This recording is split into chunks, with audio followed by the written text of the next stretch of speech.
नमस्कार।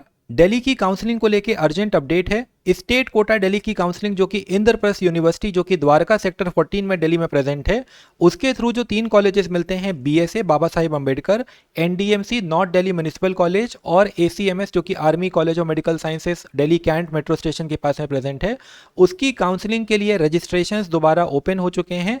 As well as जिन बच्चों ने नीट के पहले इस रजिस्ट्रेशन को कर दिया था, उनको भी काउंसलिंग फीस का पेमेंट करना होता है। इनका प्रोसेस कुछ इस तरीके से होता है कि रजिस्ट्रेशन चार्जेस आपके 1500 रुपीज़ होते हैं और काउंसलिंग चार्ज आपका सेंट्रलाइज काउंसलिंग जिसको ये लोग बोलते हैं, काउंसलिंग चार्ज भी 1000 रुपीज़ होता है। कट ऑफ की भी बात करेंगे आगे, पर पहले आप सारी चीज़ों को समझ लीजिए अच्छे तरीके से, उसके बाद में आगे बढ़ते हैं।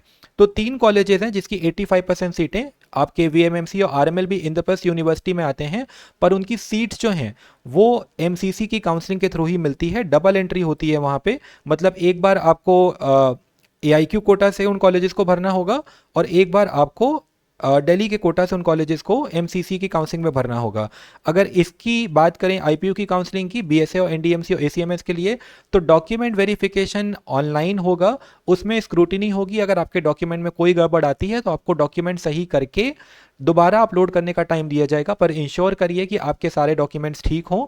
Registration as well as counselling fee का पेमेंट जो है वो 1 तारीख से 10 तारीख तक रजिस्ट्रेशन होगा और 12 तारीख के आसपास तक, 10 तारीख तक ही आप काउंसलिंग फ़ीस का पेमेंट कर सकते हैं।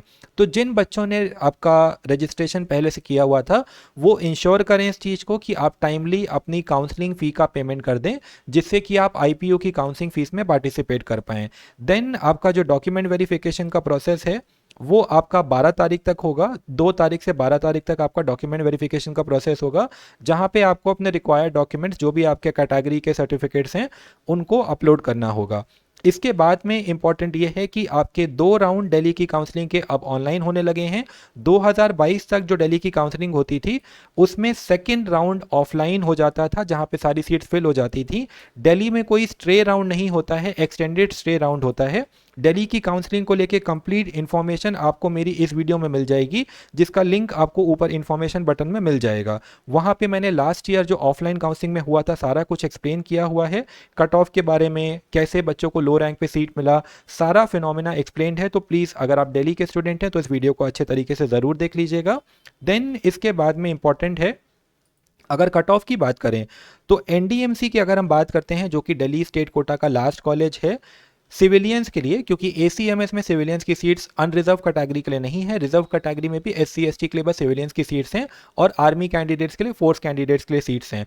तो एनडीएमसी का कट ऑफ जो था वो 6369 था, जो कि एक्सेप्शनल सिचुएशन में गया था।